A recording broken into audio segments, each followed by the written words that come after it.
So, Olandria Carthan just spoke at Harvard Business School.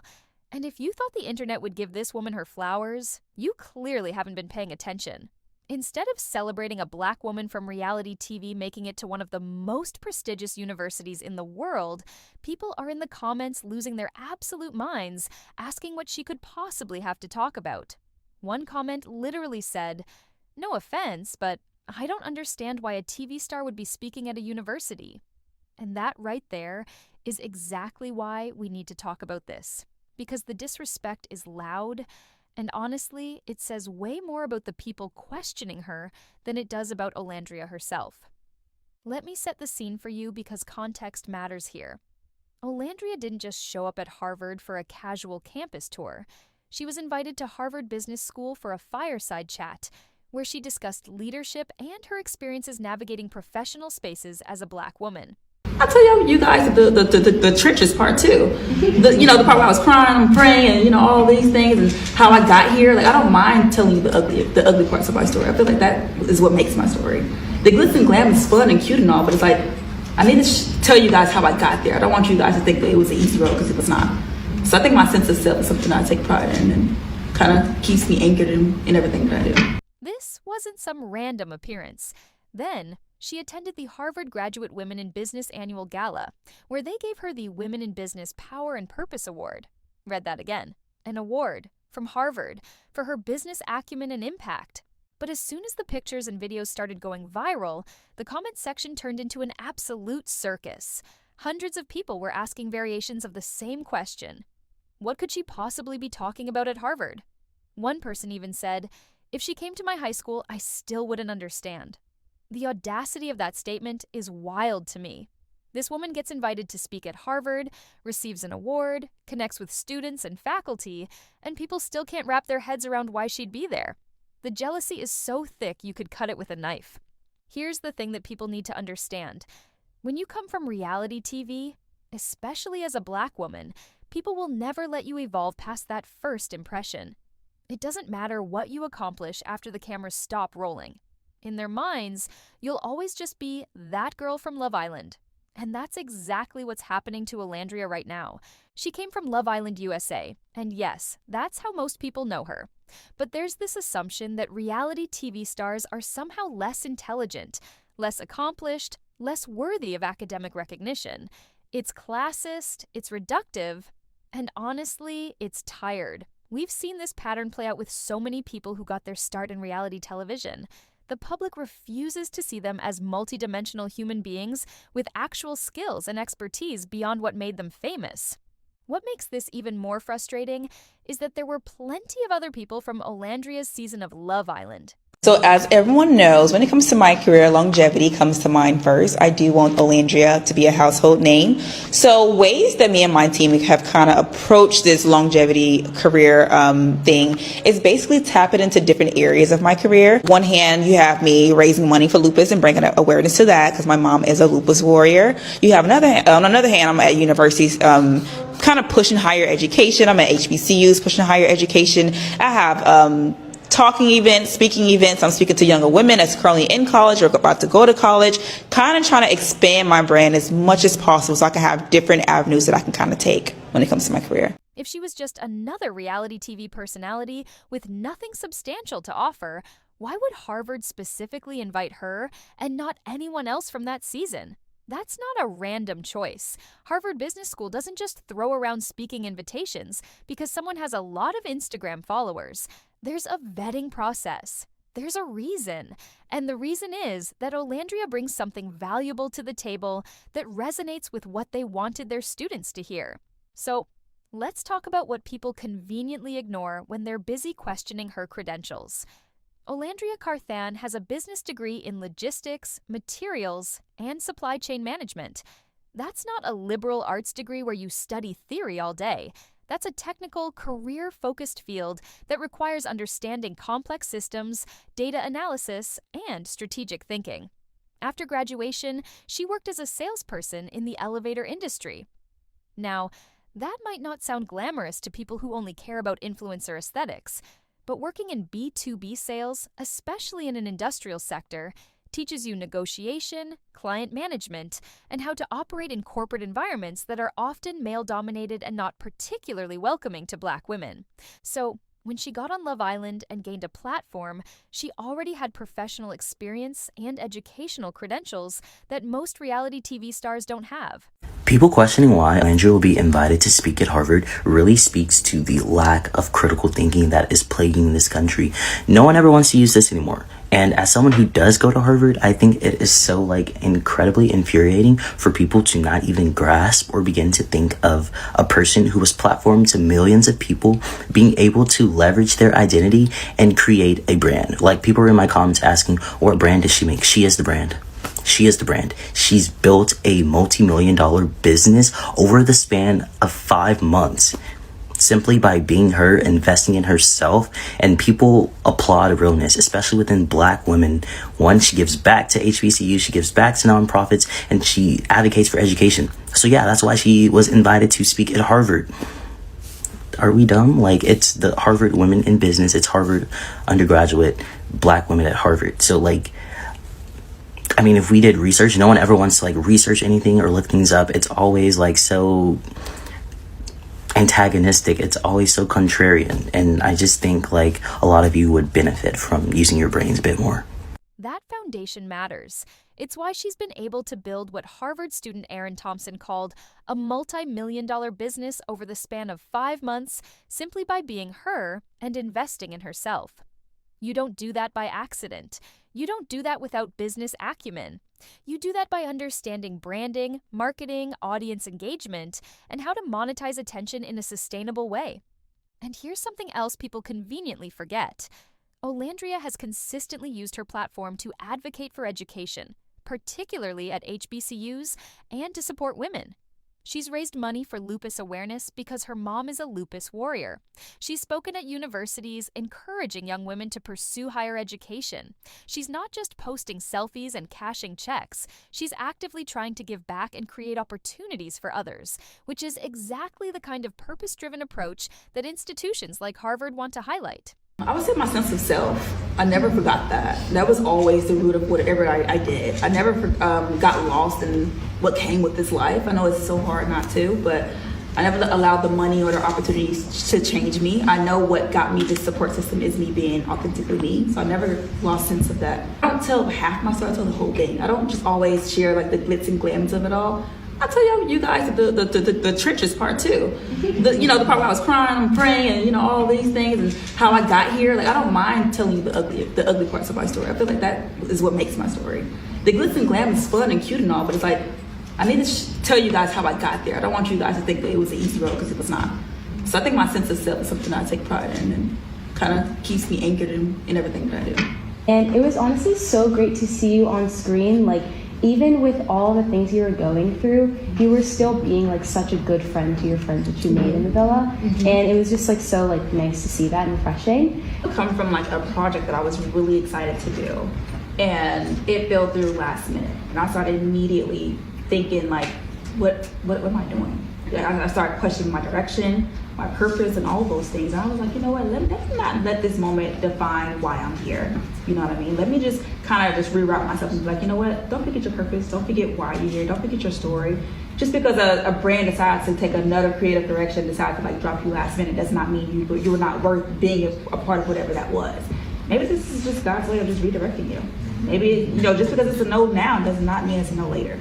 You get what I'm saying? So I guess the resilience showed up in that part, and I had to kind of remind myself of why I was there, and not let that moment right then and there define who I am as a person or question my purpose or anything like that. So it doesn't work out for me. I got a degree to fall back on. Mm-hmm. And I want the younger generation to have that type of cushion as well, because life can put you in some uncomfortable spots. I don't know if many of you have experienced that, but I have. But I thank God that I have a degree to fall back on if I ever get in a spot like that. Mm-hmm. But I never knew how my story could inspire other people. I get so many messages from younger women or younger people in general that was about to give up on school, about to drop out. I even inspired some people to re-enroll in school. They kind of found their spark, their purpose again, just by hearing my story. I'm sure a lot of you know, when I came to ski, I had no money to pay for education. So when you're in an uncomfortable position, especially financially, you would start reaching out to people. I started reaching out, sending out my transcripts, sending my balance and the direct number to the bursar's office to get my education paid for, and I would check my balance and it'll be cleared. God, you know what I mean? It will, I don't know, Aaron Thompson, the Harvard student who posted the original TikTok that went viral, had to come back and make a whole response video because people in his comments were being so willfully dense. And his response was perfect. He said, "People questioning why she would be invited to speak at Harvard really speaks to the lack of critical thinking that is plaguing this country." He went on to explain that, as someone who actually goes to Harvard, he found it infuriating that people couldn't grasp how a person who was platformed to millions of people could leverage their identity and create a brand. He said people were asking, "What brand does she make?" And his answer was simple: she is the brand. That's the business model of the modern influencer economy. Your personal brand, your story, your authenticity, your ability to connect with an audience. That is the product. And Olandria has built a multi-million-dollar business doing exactly that. Aaron also pointed out that the event was Harvard Women in Business, and there are Black women undergraduates at Harvard who benefit from hearing from someone like Olandria, someone who looks like them, who's navigated similar challenges, who's built something substantial from a non-traditional starting point. That representation matters, and the fact that so many people can't see the value in that is part of the problem. Then there was this beautiful moment that really captures why Olandria's presence at Harvard mattered so much. A PhD student and author from Harvard met Olandria and gave her a book she had written. She posted about it on Instagram and said, "Never in a million years did I expect to give Olandria this book. But when God says yes, who can say no?" She went on to say that Olandria represents so much for dark-skinned Black women and girls like her. She talked about the double tax, which is the compounded cost of racism and sexism that Black women face, and how Olandria's presence and kindness are inspiring. She said that if she had someone like Olandria to look up to growing up, it would have changed so much for her. And then she ended with, "Olandria, we rooting so hard for you. Keep shining, keep glowing, and keep stepping into your purpose. You're exactly where you need to be." That right there is why she was at Harvard. Not because of her follower count, not because Harvard wanted to chase clout, but because her story, her journey, and her presence means something to people who are often overlooked in these spaces. Dark-skinned Black women, women from working-class backgrounds, women who took unconventional paths to success, they see themselves in Olandria, and that's powerful. Now, the full speeches from either of the Harvard events haven't been posted online yet, but there are clips floating around from people who were there, and they give you a sense of what she talked about. And honestly, it's exactly the kind of real, grounded wisdom that young people need to hear. She talked about her sense of self and how she never forgot where she came from, even when the money and opportunities started rolling in. She said, "I never allowed the money or the opportunities to change me. I know what got me this support system is me being authentically me." That's not some surface-level influencer talk. That's someone who understands that the moment you start performing a version of yourself for the algorithm, you lose the thing that made people connect with you in the first place. She also talked about being intentional with storytelling. She said, "I don't just always share the glitz and glam of it all. I tell you guys the trenches part too. The part where I was crying and praying and all these things and how I got here. I don't mind telling you the ugly parts of my story. I feel like that is what makes my story." And then she said something that really hit. "I don't want you guys to think it was an easy road, because it was not." That vulnerability is rare, especially in the influencer space where everyone's trying to project this image of effortless success. Olandria is willing to say, "This was hard. I struggled. I cried. I prayed. I didn't know if things were going to work out." And that honesty is what makes her relatable and trustworthy to her audience. She also talked about resilience and handling rejection. She mentioned a project she was really excited about that fell through last minute, and how she started questioning her direction and her purpose. But instead of letting that moment define her, she reminded herself why she was there and didn't let one setback shake her confidence. She said, Just because a brand decides to take another creative direction, decide to drop you last minute, does not mean you were not worth being a part of whatever that was. Maybe this is just God's way of redirecting you. That's the kind of practical, emotionally intelligent advice that business students need to hear. Because the business world is full of rejection and pivots and things not going according to plan. Learning how to navigate that without losing yourself is a skill, and Olandria's clearly figured that out. One of the things Olandria talked about that really showcases why she's the right person to speak to university students is her own experience paying for college. She said when she came to school, she had no money to pay for her education. She was in an uncomfortable financial position, and she started reaching out to people, sending out her transcripts, sending her balance, and the direct number to the bursar's office, basically asking for help to get her education paid for. And people came through for her, she'd check her balance, and it would be cleared. She got her education because she was willing to be vulnerable and ask for help, and because people believed in her potential enough to invest in it. Now, she's using her platform to inspire other people to stay in school, or even re-enroll. She said she gets messages from people who were about to give up or drop out, and hearing her story gave them the spark they needed to keep going. That full circle moment is exactly why her Harvard appearance makes sense. She's not just talking theory, she's living proof that education can change your trajectory, even when the path isn't traditional, and even when you have to fight for it. Here's a small detail that says a lot about who Olandria is as a person. There was a photo going around of her with a security guard at Harvard, and apparently he was excited to meet her and take a picture. That might seem insignificant, but it shows that she connects with people across all positions and ranks. She's not one of those influencers who only pays attention to people who can do something for her. She treats the security guard with the same respect and warmth as the PhD students and faculty. That kind of genuine kindness and humility is rare, and it's probably a big part of why she's loved by so many people. You can't fake that energy. People can tell when someone's performative versus when they're actually decent human beings, and Olandria is clearly the latter. Let's zoom out for a second and talk about what this backlash really represents. When a Black woman from a non-traditional background gets recognized by an institution like Harvard, the immediate reaction from certain corners of the internet is to question whether she deserves it, not to celebrate her, not to be curious about her journey, but to tear her down and insist that she couldn't possibly have anything valuable to offer. That reaction is rooted in so many ugly things: racism, sexism, classism, and this elitist idea that only people from certain backgrounds are allowed to be taken seriously in academic or professional spaces. It's the same energy that questions whether affirmative action recipients really deserve to be at Ivy League schools. It's the same energy that assumes women who are beautiful or who come from entertainment industries must be shallow or unintelligent. And what makes it even more insidious is that it's often wrapped in this false concern or confusion. People aren't saying, "I hate Olandria and I don't think she should be at Harvard." They're saying, "I just don't understand why she's there," as if their lack of understanding is Olandria's problem to solve. But here's the thing: Harvard understood why she should be there. The students who attended understood. The faculty who invited her understood.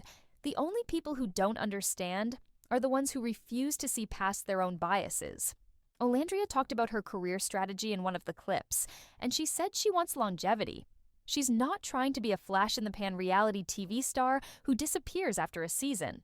She's tapping into different areas, raising money for lupus awareness, speaking at universities, pushing higher education, especially at HBCUs, connecting with younger women. She's building a brand that has multiple avenues and multiple revenue streams, which is exactly what you'd learn in a Harvard Business School class about sustainable career development. At the end of the day, Olandria Carthan showed up at Harvard, delivered her message, connected with students, received an award, and continued building her legacy. The haters can stay mad in the comments if they want, but it's not stopping her momentum. If anything, it's just proving her point about how Black women have to work twice as hard and still deal with people questioning whether they belong in spaces they've been explicitly invited into. So, here's my question for you. Why do you think people are so threatened by Olandria's success? Is it jealousy, bias, or something else entirely? Drop your thoughts in the comments because I want to hear what you think about this whole situation. And if you're tired of watching successful women get torn down for no reason, go ahead and hit that subscribe button so you don't miss the next time we talk about it. I'll see you in the next one.